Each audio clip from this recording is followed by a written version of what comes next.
سفرة بأيدي سفرة كرام بررة. وقال النبي صلى الله عليه وسلم أول جيش يغزون البحر فقد أوجبوا. وقال النبي صلى الله عليه وسلم صاحب سر معاوية من أحبه فقد نجا ومن أبغضه فقد هلك. وقال النبي صلى الله عليه وسلم يا معاوية إن وليتم الأمر فاتق الله. صدق الله مولانا العظيم وصدق رسوله النبي الكريم ونحن على ذلك لمن الشاهدين والشاكرين والحمد لله رب العالمين.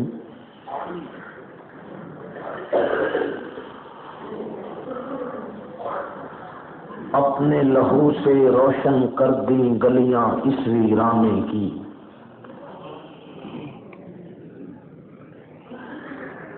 اپنے لہو سے روشن کر دیں گلیاں اس ویرانے کی. گرچہ تنگ بہت تھی راہیں شہر وفا کو جانے کی. اپنے لہو سے روشن کر دیں گلیاں اس ویرانے کی. گرچہ تنگ بہت تھی راہیں شہر وفا کو جانے کی. جان تھی 100 وہ بھی دے دی پھر بھی رہے شرمندہ سے. دل والے خود ہی لکھ لیں گے کہانی اس افسانے کی.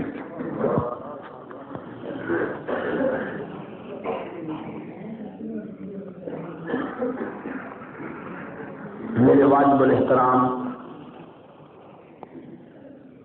قابل صد احترام علماء کرام، اسلام آباد کراچی کمپنی کے غیور نوجوانوں اور دوستوں، جامعہ مسجد خلفائے راشدین میں پہلے بھی کئی مرتبہ میری حاضری ہوئی ہے، اور آج مسجد کی تعمیر نو اور اس کی تعمیرات کے مکمل ہونے کے بعد پہلی مرتبہ حاضری ہوئی ہے. مسجد کی تعمیر اور خوبصورتی دیکھ کر انتہائی مسرت ہوئی ہے.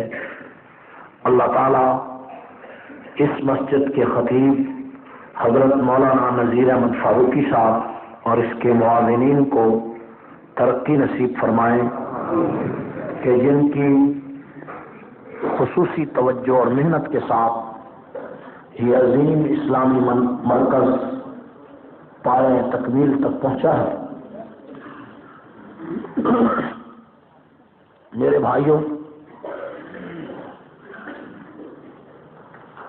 آج کا یہ پروگرام حضرت سیدنا معاویہ بن ابو سفیان رضی اللہ تعالیٰ عنہ کے فضائل و مناقب کے سلسلے میں منعقد کیا گیا.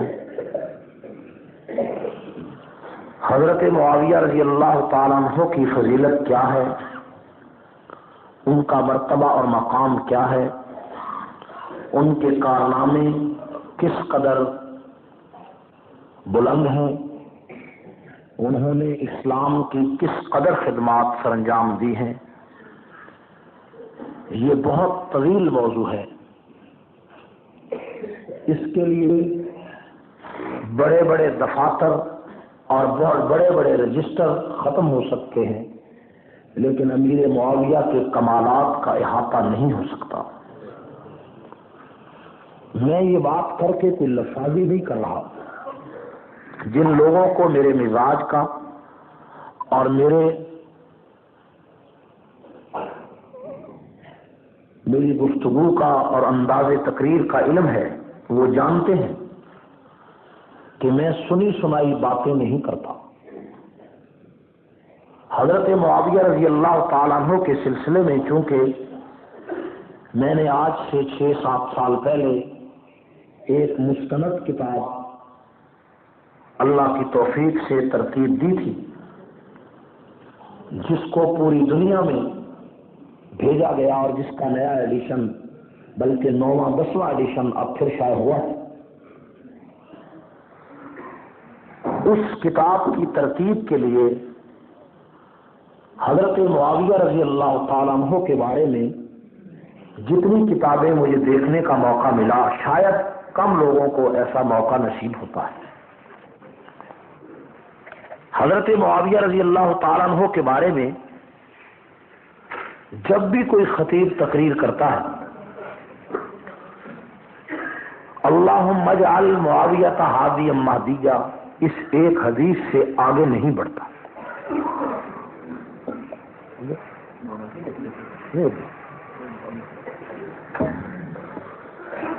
اس ایک حدیث سے آگے نہیں بڑھتا۔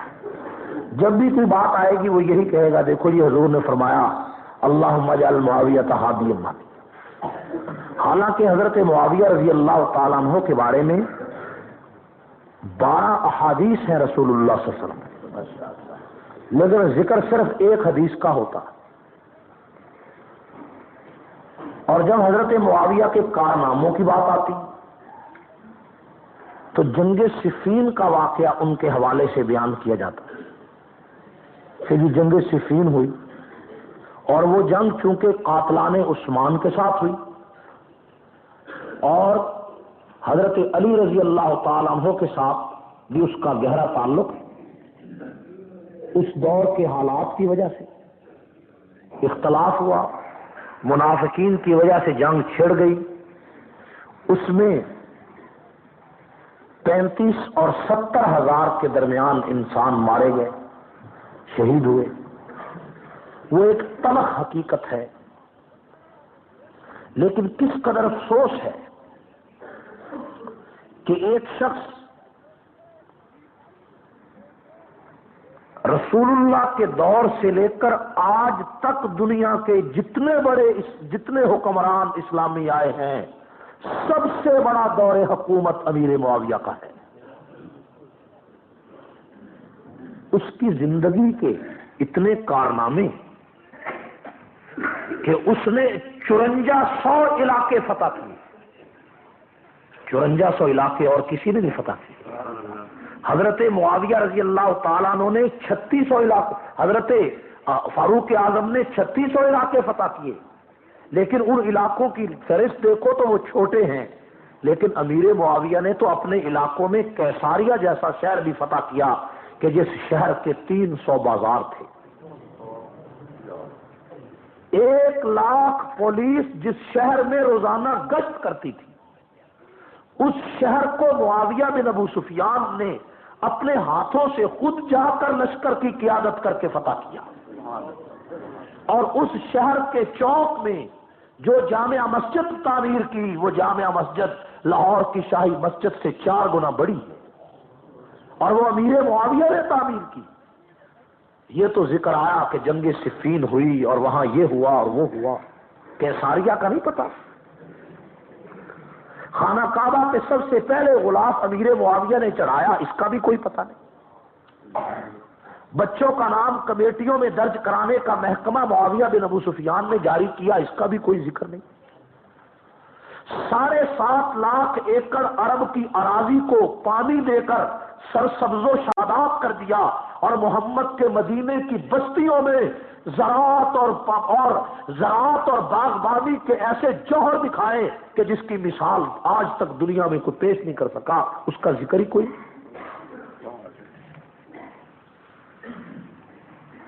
یہ تو پتہ ہے کہ حضرت علی سے اختلاف ہوا قاتلان عثمان کا بدلہ لینے کے لیے، یہ نہیں پتا چلا کہ جس کی حکومت شام سے لے کر چین کی سرحدوں تک پھیلی ہوئی تھی، اس نے اس وسعت میں اور اس جغرافیے میں رسول اللہ کے دین کی کتنی بڑی خدمات سر انجام دی۔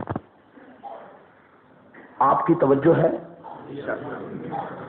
ڈھیلے بولتے ہو، اگر میں نے ڈھیلی تقریر کی تو کہیں گے جی ڈھیلی ہے، اور اگر آپ ڈھیلے بولنے سے، اگر آپ تائید ہی نہ کریں میری بات، اور نعرے نہیں، میرا ڈھیلے کا مطلب یہ نہیں بھی نعرے لگائیں۔ میری جو بات میں سب بتا رہا ہوں وہ سمجھ میں آ رہی ہے یا نہیں آ رہی؟ اور اگر آپ میری بات کی طرف توجہ کریں گے تو انشاءاللہ آپ کو زیادہ نئی معلومات بھی ہوں گی انشاءاللہ ہے توجہ؟ دیکھتے ہیں ابھی آپ کی کتنی توجہ ہے، کیا کرتے ہیں آپ۔ میں عرض یہ کرنا چاہتا ہوں کہ حضرت معاویہ رضی اللہ تعالیٰ عنہ کے بارے میں جو ظلم ہوا 1400 سال کی اسلامی تاریخ میں، اس مظلوم انسان کے ساتھ جو زیادتی ہوئی وہ تو کبھی کسی کے ساتھ نہیں ہوئی۔ آدمی مر جاتا ہے اس کا گلہ کوئی نہیں کرتا، لوگ کہتے ہیں یار چلو فوت ہو گیا چھوڑو، لیکن پیغمبر کا سب سے بڑا حکمران صحابی 1400 سال گزر گئے، بی اے کی کتاب کھولو تو معاویہ کو بھونک رہی ہے، ایم اے کی کتاب تاریخ کی کھولو تو معاویہ کو بھونک رہی ہے، اور کسی پروفیسر اور لیکچرار کی گفتگو سنو تو معاویہ کو بھونک رہا ہے، اور کالے کافر کو دیکھو تو معاویہ کو بھونک رہا ہے۔ تمہیں صفین نظر آتی ہے، تمہیں روڈس اور سیکلیا اور تمہیں افریقہ کے وہ جزیرے نظر نہیں آتے کہ جن جزیروں میں 40,000 میل کے سمندر میں معاویہ کی فوجوں نے، بحری بیڑوں نے ایک ایک جزیرے میں جا کر محمد کا قرآن سنایا؟ تمہیں وہ بات نہیں یاد آتی؟ چین کی وہ بستیاں آج بھی موجود ہیں جن بستیوں میں امیر معاویہ کی فوجیں گئیں، روس کی وہ سرحدیں بھی موجود ہیں جہاں امیر معاویہ کی فوجیں گئیں۔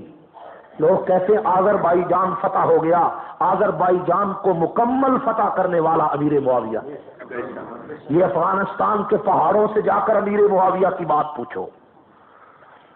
صفین آپ کو یاد رہے تو اور کیا یاد ہوگا؟ 45 ہجری میں امیر معاویہ رضی اللہ تعالیٰ عنہ نے سنان ابن مسلمہ ایک صحابی رسول کو 12,000 کا لشکر دے کر افغانستان کو فتح کرنے کے لیے روانہ کیا تھا۔ یہ کابل امیر معاویہ نے فتح کیا تھا، جلال آباد امیر معاویہ نے فتح کیا تھا، سمرقند امیر معاویہ نے فتح کیا تھا، غزنی کی بستیاں امیر معاویہ نے فتح کی تھی، اور پاکستان کے غیور لوگوں یہ پشاور کا شہر بھی معاویہ نے فتح کیا تھا۔ فتوح البلدان کھولو، علامہ بلازری کہتا ہے کہ امیر معاویہ کی فوجوں نے 45 ہجری میں 12,000 فوجوں نے بدھ مت کے حکمران کو قتل کر کے اسلام کا پرچم پشاور پہ لہرا دیا۔ اور اس پشاور کے شہر کو دیکھو کہ جس کو سب سے پہلے بدھ مت سے مذہب سے فتح کرنے والا معاویہ بن ابو سفیان ہے، اس کی فوجوں کا سپہ سالار ہے۔ آج 4 سدہ کے قریب جو اصحاب بابا کے نام پہ قبر بنی ہوئی ہے، یہ قبر اسی سپہ سالار سنان ابن مسلمہ کی ہے جسے معاویہ بن ابو سفیان نے بھیجا تھا۔ میرے بھائیوں، بلوچستان جس کو تاریخ کی کتابوں میں بلوچستان نہیں کہتے، کسی پرانی تاریخ میں بلوچستان آپ کو نہیں ملے گا۔ بلوچستان کا ایک شہر ہے قلات اور ایک خزدار، جانتے ہو؟ تاریخ کی کتابوں میں انہی کا ذکر ہے۔ یہاں ایک راجا تھا، اس راجا کو کسی نے خبر دی کہ آخر الزمان پیغمبر دنیا میں تشریف لے آئے۔ اس نے اپنے چند ساتھیوں کو کہا کہ تم رسول اللہ کے پاس مدینہ جاؤ، میرا سلام کہو اور دیکھو کہ واقعی آخر الزمان نبی آ گئے ہیں۔ اگر حضور آ گئے ہوں تو پھر میں بھی جاؤں گا اور میں بھی رسول اللہ کا کلمہ پڑھوں گا۔ اس راجا کا ایک وفد وہاں سے چلا قلات سے۔ میں قربان جاؤں اس راجا کی سوچ پر کہ اس نے جب وفد روانہ ہونے لگا تو اس نے کہا کہ آخر الزمان پیغمبر اگر تمہیں مل جائیں تو ان کو میری طرف سے 2 چیزیں تحفے میں دینا، تو تحفے دے۔ علامہ بلازری کہتا ہے کہ تحفے ہندوستان کے تھے اور وہ چیزیں عرب کے ملکوں میں نہیں تھی۔ 2 تحفے، ایک تحفہ دیا رسول اللہ کے لیے ساگوان کی لکڑی کا، سب سے اچھی لکڑی ساگوان کی ہے،